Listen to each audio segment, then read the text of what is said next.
Chapter 7, Sampling and Sampling Distribution.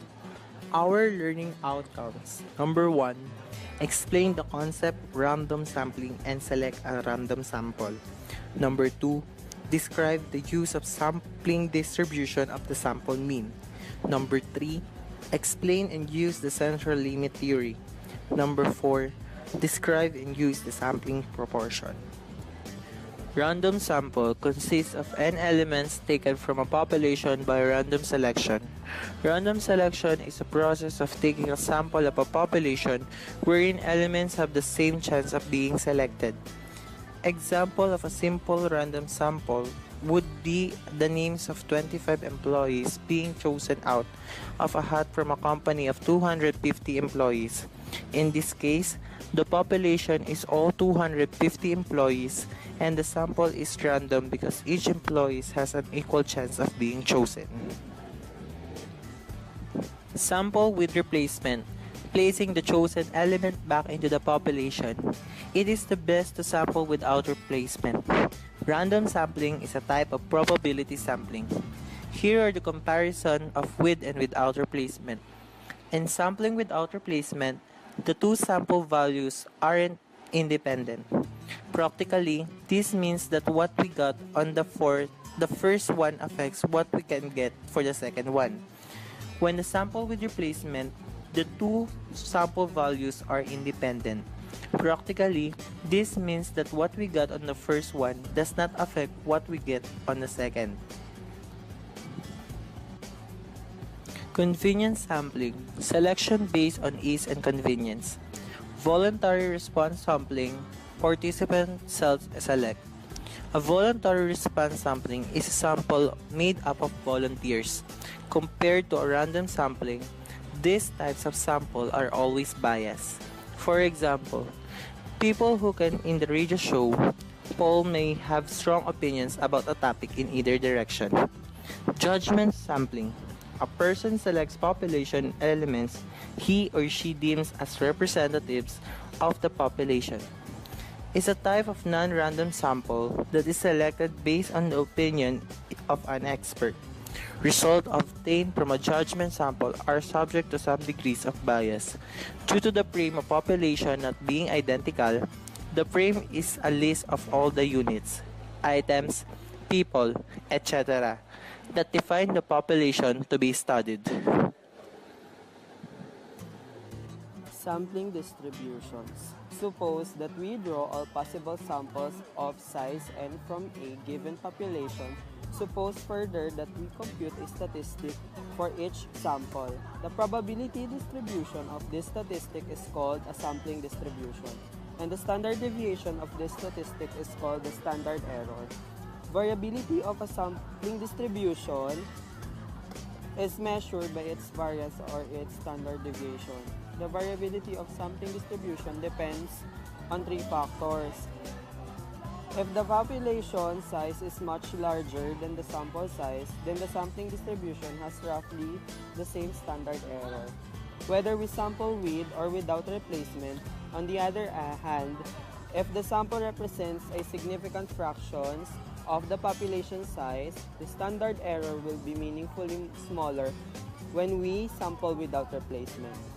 Sampling distribution of the mean. Suppose we draw all possible samples of size n from a population of size n. Suppose further that we compute a mean score for each sample.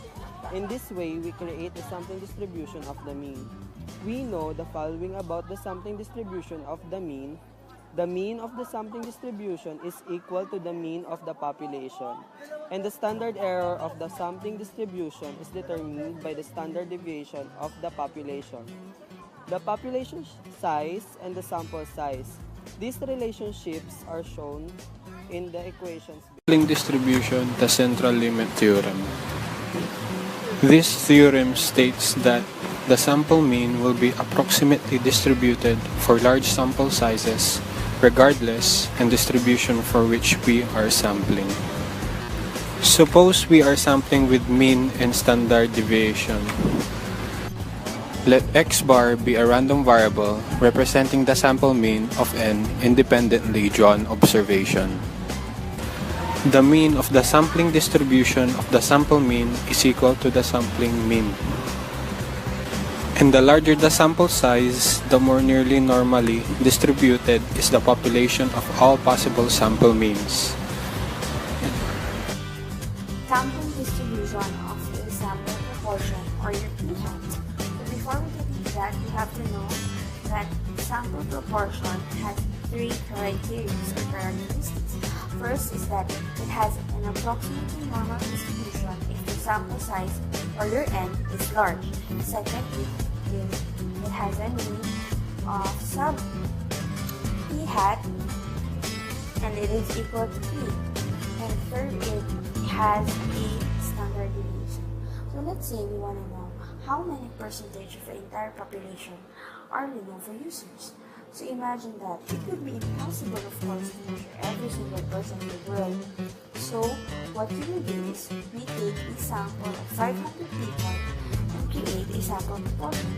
In our example, we found out that 75 of those 500 people are Lenovo users. Now, we have our given. So n is equal to 500, and that's our sample size, and p is equal to 75, and that is population proportion of successes or your Lenovo users. So, first is that we input that into our solution to get the mean, which is sub p-hat, or p-hat is equal to x over n, or which is substitute 74 over 500, and if we calculate it, we'll get 0.50. Now, second, we have to check if the sample size less than 5% of the total population size. Yes, because 500 is less than 5% of the entire world population. That's why we're creating a sample proportion. Next is we have to check is the distribution approximately normal. Of course, yes. And in this portion, we have to use the formula n times p times 1 minus p greater or equal than 10. And if we substitute the values that we have, we will have 500 times 0.15 times 1 minus 0.15 greater than or equal to 10. And if you calculate the first part of the equation, you will get 63.75, which is obviously greater than 10. So it is approximately normal because it is stated in the solution or our formula that it should be greater or equal than 10. Now, we will get the standard deviation, and to get it, we will use the formula sigma sub p-hat is equal to square root of p times 1 minus p over n. And again, this formula, as well as the first one, is constant. It does not vary. You just need to memorize it and substitute or plug in the values. So here we have square root of 0.15 times 1 minus 0.15 over 500, and we will get a standard deviation of 0.16 or 0.016, and that's your standard deviation. Now we've satisfied all the criteria. Now all we need to do is graph it, and if we graph it according to the distribution of sample proportion, your mean is 0.15 and your standard deviation is 0.16. Look at the graph. Here you will see that 0.15 is your p-hat or your sample proportion, and that's also your mean, and somewhere along 0.016 is your standard deviation. So